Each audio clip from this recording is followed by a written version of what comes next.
துளியாய் கொட்டும் மழை துளியாய் என் இதயத்தை நனைத்து விட்டாய்.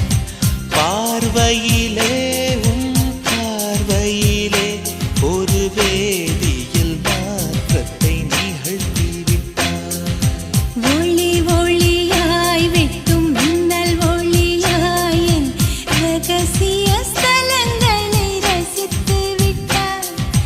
ரசித்ததையே நீ ரசித்ததையே என் அனுமதி இல்லாமல் ருசித்து விட்டாய். பூவென நீ இருந்தால் இளம் பெண்களை போல் வருவேன். நிலவென நீ இருந்தால் உன் கானம் போல் இருப்பேன்.